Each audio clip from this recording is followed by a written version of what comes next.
Bonjour à toutes, bonjour à tous et bienvenue si vous nous rejoignez sur le plateau de la matinale de TV Vendée. Ravi de vous retrouver en ce mardi 31 octobre, deuxième jour de la semaine, le dernier du mois. Cela veut dire que c'est Halloween aujourd'hui. Peut-être avez-vous prévu de le fêter. Possible que vous ayez quelques visites ce soir. Prévoyez quelques friandises pour éviter de recevoir un sort. Nous sommes en tout cas le lundi, nous sommes ensemble tous les jours, donc du lundi, oui, de 7h jusqu'à 9h, jusqu'à vendredi. Le point sur ce qui nous attend durant ces 2 heures avec la tempête Ciarán qui menace l'ouest de la France et donc la Vendée. Les communes se préparent désormais à anticiper et limiter les dégâts. La rédaction s'est mobilisée un peu partout dans le département, notamment sur le littoral. La municipalité d'Aubigny-les-Clouseaux et l'association Ville-à-Vie d'Andy se mobilisent demain pour promouvoir la visibilité des acteurs en lien avec le handicap. Un forum sera organisé. La journée traditionnelle de fin de saison pour repeindre les bateaux a eu lieu et a rassemblé donc les saisonniers pour l'embarcadère de la Venise verte avec une belle ambiance. La fin de saison a sonné un peu plus tôt que prévu puisque la météo est un petit peu agitée en ce moment. Il y a le jeu tout au long de la semaine. Nous vous faisons gagner des places open pour le championnat de National 1 de basket, des rencontres de Vendée. Châlons Basket, 2 gagnants remporteront 2 places chacun, mais pour cela, il faudra répondre juste à la question qui va suivre, avec un deuxième indice pour vous aider. Il y aura également le Plus Info, la chronique Asso et l'extrait du jour dans quelques instants. Regardons maintenant les prévisions météo du jour. La pluie nous accompagne dès ce début de journée, on est habitué, avec des rafales de vent pouvant atteindre les 60 km/h sur les îles. Concernant les températures, les jours se suivent et se ressemblent. Nous avons pour cette matinée entre 14 et 16 degrés en moyenne. Pour ce mardi après-midi, les averses devraient toutefois être moins nombreuses. De petites éclaircies peut-être par endroits, mais c'est en début de soirée que le calme reviendra. Au meilleur de la journée, nous aurons 17 degrés dans les terres, 18 proches du littoral. Voici à présent la carte des marées. Elle nous dit que la pleine mer est passée tout à l'heure à 5h40. La prochaine aura lieu en début de soirée à 18h. Prochaine marée basse à l'heure du début de la pause déjeuner, midi 03. Coefficient marée qui passe en dessous de la barre des 100, 95 à 90. Nous allons faire un point vers la carte des marchés pour cette journée de mardi. Vous pouvez vous rendre aujourd'hui à Saint-Laurent-sur-Sèvre, Dompierre-sur-Rayon ou encore la Bruffière. Un peu plus dans le sud, comme vous pouvez le voir, nous avons celui de Talmont-Saint-Hilaire ou encore les Sables d'Olonne. Nous sommes le mardi 31 octobre 2023 et le 31 octobre, nous souhaitons bonne fête aux Alphonse et aux Quentin, 2 journées mondiales que l'on retient ce jour, celle de l'épargne mais aussi des villes. C'est l'anniversaire d'un acteur aujourd'hui, Franck Gastambide, il a 45 ans. Dans le même milieu, Sarmer Armstrong souffle ce dernier jour du mois d'octobre sa 43e bougie. Ce soir, le soleil restera avec nous jusqu'à 17h52, une petite minute de jour en moins par rapport à hier lundi. Voilà pour les quelques infos pratiques. Place au journal 100% Vendée de la rédaction.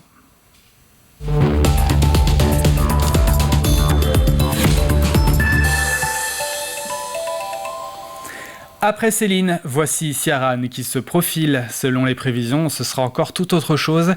Cette tempête fait grandir l'inquiétude dans un grand quart nord-ouest du pays. Elle devrait faire son apparition dans la nuit de ce mercredi en Vendée.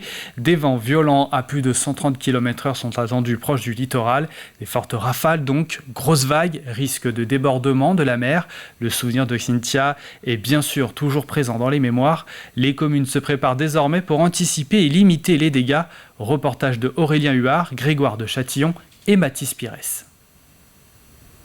À peine le temps de constater et de commencer à réparer les dégâts de la tempête Céline qu'il faut déjà se préparer à l'arrivée de Ciarán. À Talmont-Saint-Hilaire, cette entreprise ostréicole doit faire face à des dégâts matériels conséquents. Environ 10 000 poches d'élevage se sont également éparpillées avec la montée des eaux. On en a pour 3 jours de nettoyage et puis jeudi il lance encore un gros coup de vent, donc on essaie de tout sécuriser avant que ça revienne, puisque ça va être au niveau du vent 3 fois pire par rapport à ce qu'on a eu. La prochaine tempête prévue dans la nuit de mercredi à jeudi s'annonce en effet plus violente avec des vents beaucoup plus soutenus. Sur l'île de Noirmoutier, secteur en Vendée le plus touché par Céline, on se prépare à y faire face. Sur la défense contre la mer, du matériel supplémentaire va arriver sur l'île, des camions supplémentaires avec des roches, 2 pelleteuses supplémentaires et puis les RH tous mobilisés et toutes les communes. On est en cellule de crise tout à l'heure à 13h30.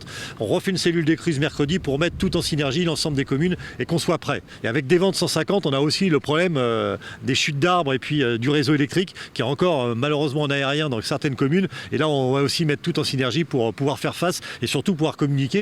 À l'Aiguillon-la-Presqu'île, l'eau est montée très haut ce week-end, au-dessus de ce plateau en bois par exemple. Elle n'avait jamais atteint ce niveau depuis Xynthia. Plusieurs bâtiments dont la capitainerie ont été inondés. La tempête Ciarán qui s'annonce est préoccupante, même si depuis 2010, la commune est mieux armée. Depuis Xynthia, à l'Aiguillon-la-Presqu'île, on a développé ce qu'on appelle le plan communal de sauvegarde. C'est un plan qui imagine tous les cas possibles de tempêtes ou d'événements particulièrement dangereux. Et ce sont des procédures sur lesquelles on s'entraîne. Nous sommes très acculturés, on s'entraîne tous les hivers, et même les étés d'ailleurs, pour pouvoir justement être prêt et avoir le sang-froid nécessaire le jour où ça vient, même si sang-froid ou pas, on a toujours une inquiétude. Les réunions de crise se multiplient un peu partout sur les communes du littoral. Ces 2 à 3 jours d'accalmie ne seront pas de trop pour anticiper l'arrivée de Ciarán, avec des rafales de vent qui pourraient atteindre les 150 km/h par endroit. Et parce qu'on n'est jamais trop prudent, d'autres communes moins touchées par la tempête Céline de ce week-end se préparent aussi à faire face à ces conditions météo.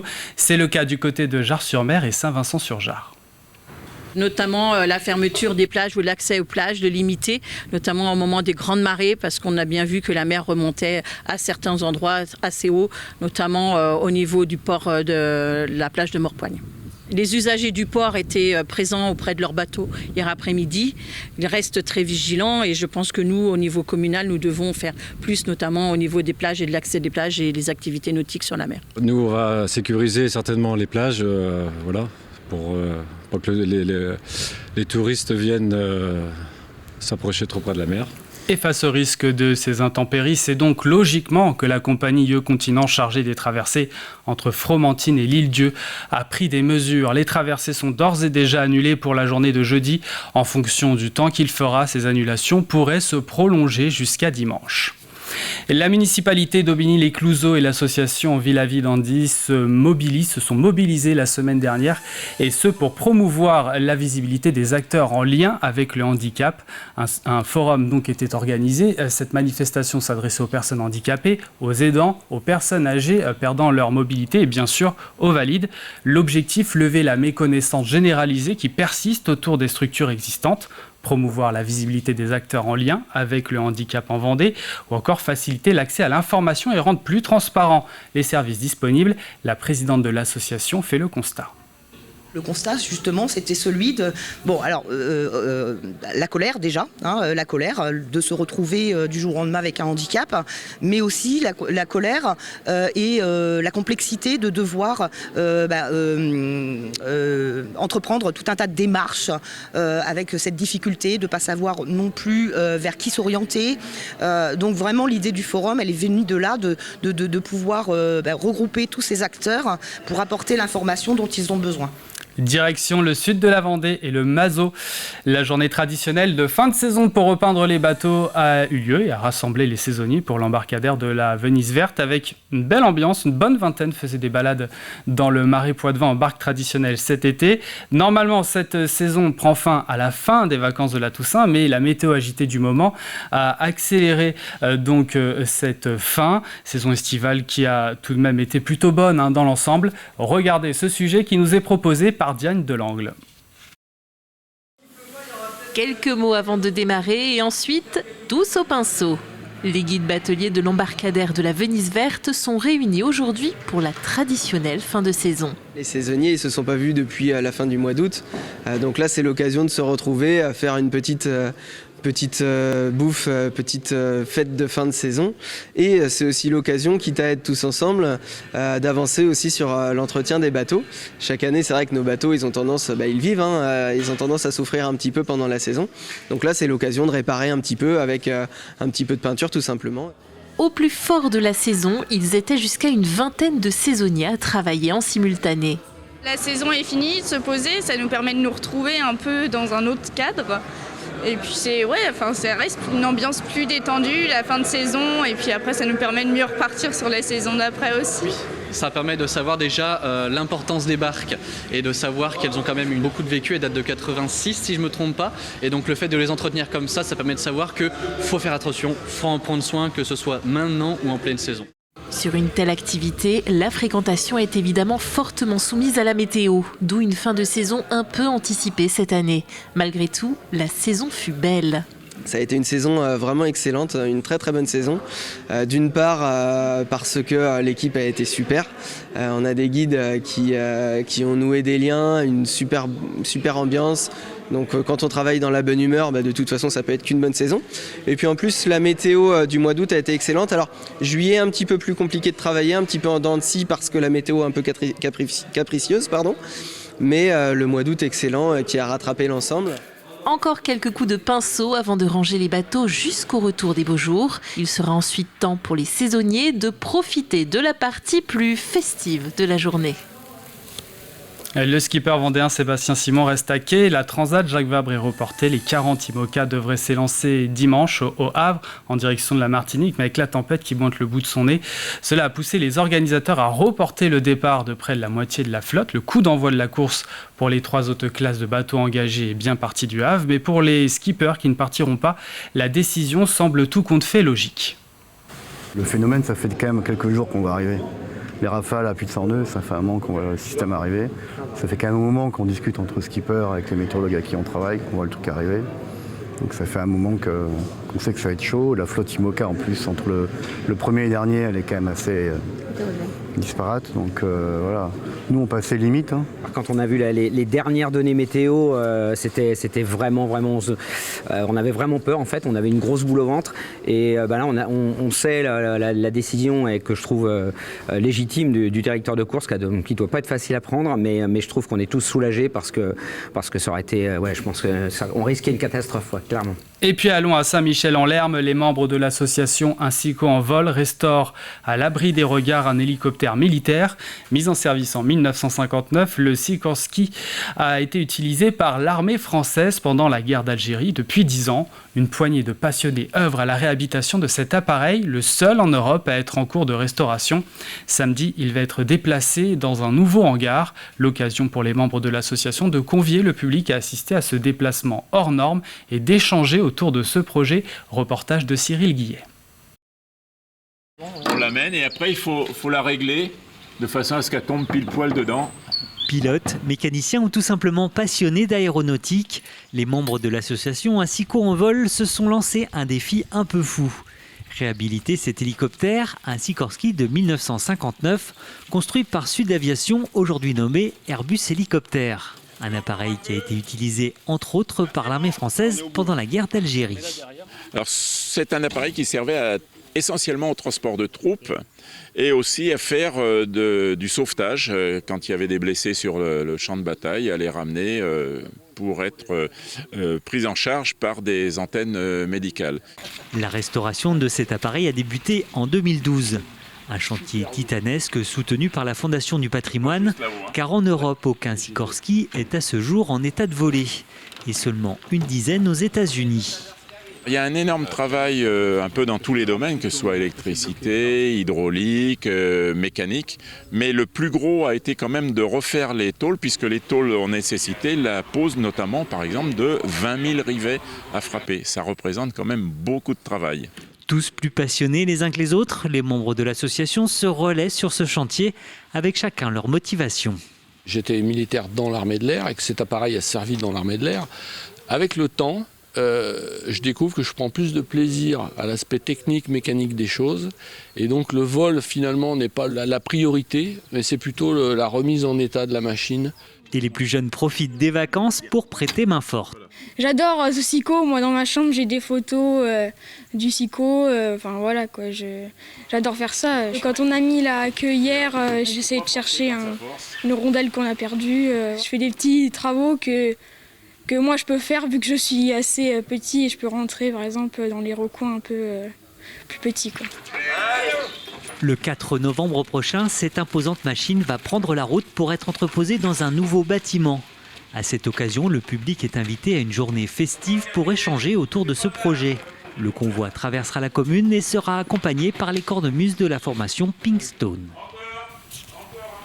Et voilà pour l'actualité du jour en Vendée. Faisons un point météo et nous commençons à être habitués. La pluie nous accompagne. Des rafales de vent pouvant atteindre les 60 km/h sont possibles sur les îles. Les jours se suivent et se ressemblent donc, même si c'est un petit peu plus calme que les jours précédents. C'est vrai. Concernant les températures, nous avons pour cette matinée 12 degrés à la Châtaigneraie et Tiffauges, 13 à Fontenay-le-Comte, Montaigu-Vendée, La Roche-sur-Yon, 14 pour Angles, Saint-Gilles-Croix-de-Vie, les Sables-d'Olonne, Talmont-Saint-Hilaire, jusqu'à 15 degrés si vous vous trouvez sur l'île Dieu. Pour ce mardi après-midi, les averses devraient toutefois être moins nombreuses. De petites éclaircies sont prévues ici ou là. Au meilleur de la journée, nous aurons 17 degrés dans les terres, 18 proches du littoral en moyenne. Voilà pour ce flash. Au programme de cette deuxième partie d'édition Le Plus Info avec l'association Bocage Avenir. Comme tous les mardis, vous retrouvez également la chronique Asso, coup de projecteur sur la manivelle à film. Et l'extrait du jour, nous allons voir un passage du nouveau numéro de Backstage, sans oublier le jeu avec 2 gagnants ou gagnantes qui remporteront 2 places chacun pour des matchs du championnat de Vendée Chaland Basket. Mais tout de suite, c'est Le Plus Info, c'est parti.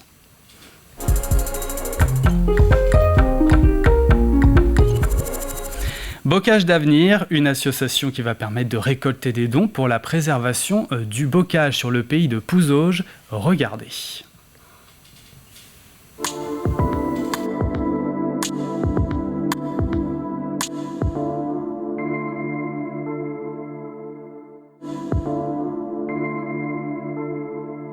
Bocage d'Avenir, c'est le constat de l'importance des haies et du bocage.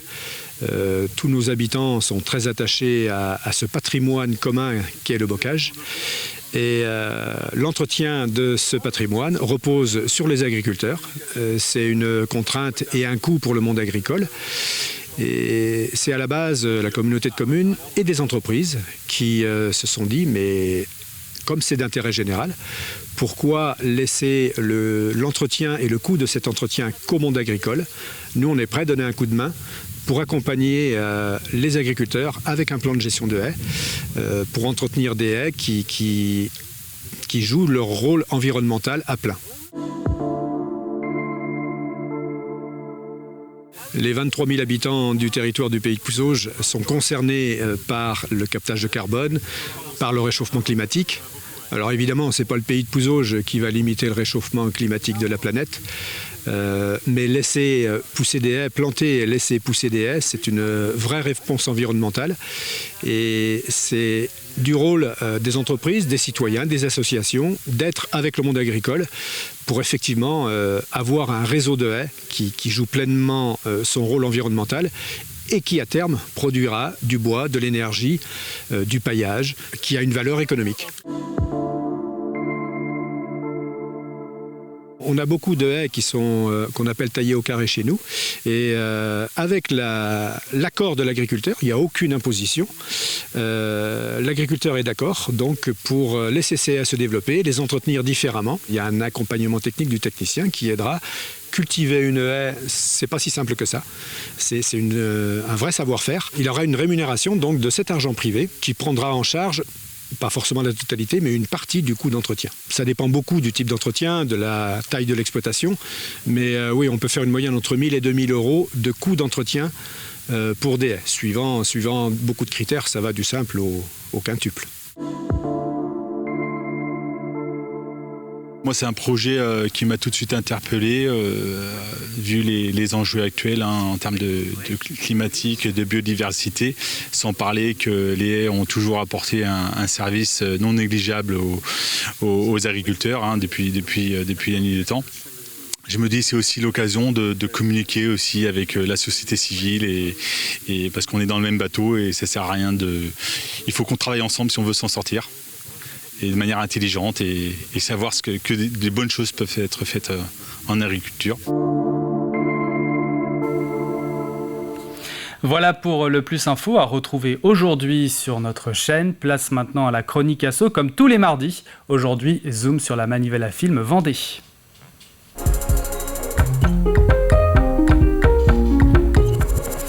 C'est une association qui filme et documente la mémoire vendéenne. Pour ses prochains tournages, François Bobineau est à la recherche de témoignages, images d'archives sur les mariages.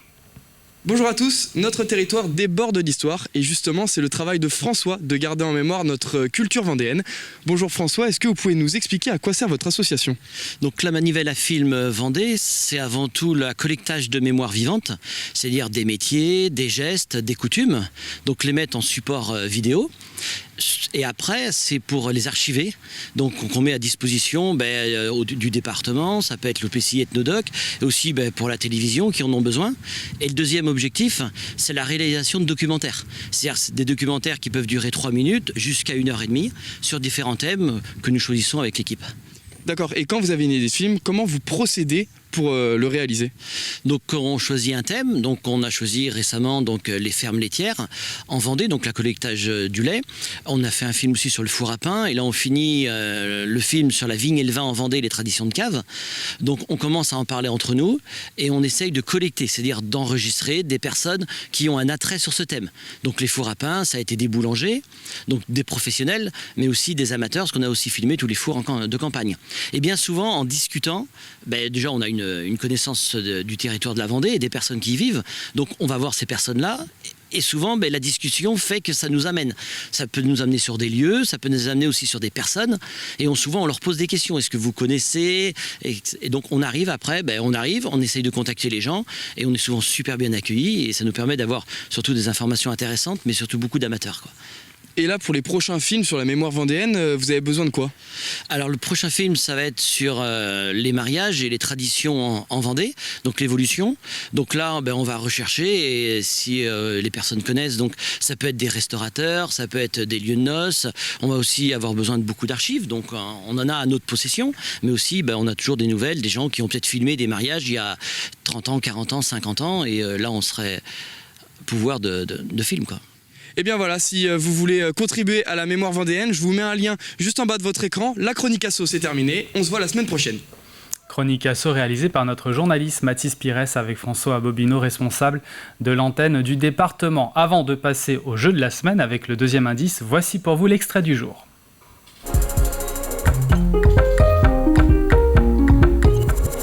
Extrait de Backstage aujourd'hui, Margot Demeris, elle sera au festival L'Air d'en rire, présentation de l'humoriste, son parcours et d'ailleurs qui n'avait pas vraiment prévu de se lancer dans ce milieu-là. Margot, bonjour. Bonjour. Comment tu vas ? Ça va bien, merci. Je suis ravi de t'accueillir dans cette émission. Merci de me recevoir. Et également dans le festival L'Air d'en rire, puisque tu as été sélectionné par un talentueux directeur artistique qui s'appelle Stéphane. Dont on taira le nom, j'allais dire. Oui, voilà, Stéphane, c'est juste son prénom. Ouais.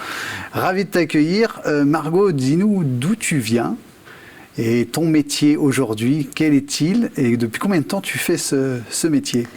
Alors, je viens de Lille déjà et je suis humoriste depuis 2 ans. Officiellement pour Pôle emploi. Je suis intermittente depuis 2 ans. Mais sinon, je suis montée sur scène il y a déjà... j'ai commencé à monter sur scène en 2015. Donc, on est en 2023. Donc, j'ai commencé il y a 8 ans. D'accord. Et la scène, tu connaissais pas du tout. J'ai aucune formation. Non. Moi, au départ, je suis plutôt une sportive. Je faisais beaucoup de foot et je voulais être footballeuse. C'est vrai ? Bien sûr. À Lille, au LOSC ? Alors, j'ai fait partie de l'équipe départementale et régionale. J'étais la capitaine. Tu as en face de toi pas n'importe qui, je préfère te le dire quand même. D'accord. J'étais d'ailleurs capitaine de l'équipe de France, Amandine Henry. Ah ouais, là, puisque Amandine Henry est de l'Homme, qui est une ville à côté de Lille. D'accord. Et donc, on a fait toutes les sélections ensemble et tout. Et moi, l'idée, c'était plutôt d'être footballeuse. Et donc, dans la lumière. Alors aussi, le sport, c'est ta passion. Ouais. Et voilà. Et donc, du collectif, tu es passé à, on va dire, un travail individuel. Plutôt. Et tu t'es lancé sur scène. Qu'est-ce qui t'a donné le déclic de monter sur scène ? À quel moment tu t'es dit, tiens, je vais faire de l'humour, je vais faire des blagues ? C'est que tu as commencé dans le vestiaire. C'est-à-dire que pas du tout. Non, moi, au départ, je suis quelqu'un de très introverti et très timide. Donc, je vais pas être du genre à prendre de la place et à faire des blagues. Il faut vraiment que je sois en confiance avec des personnes avec lesquelles je me sente vraiment bien pour commencer à me dégeler, tu vois. Et ce nouveau numéro est à retrouver dans son intégralité aujourd'hui sur TV Vendée, également disponible sur notre site internet. Avant de marquer une page de publicité, nous passons au jeu de la semaine. C'est parti.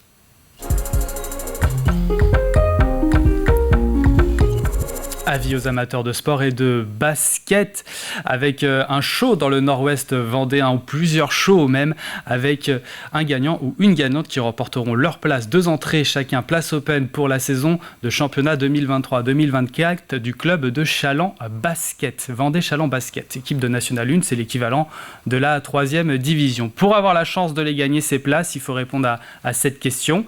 Quel est le sport que nous avons découvert ou redécouvert pour certains la semaine dernière dans Vivez la Vendée? Vous avez les images pour vous aider, mais aussi ce deuxième indice. C'est un sport qui est arrivé en Vendée l'année dernière, en 2022. Pour jouer, c'est sur tvvendée.fr. C'est là aussi où vous retrouverez tous les indices de la semaine. Bonne chance à toutes et à tous. L'info revient à 12h30 avec Julie Morini. D'ici là, passez une excellente journée sur TV Vendée.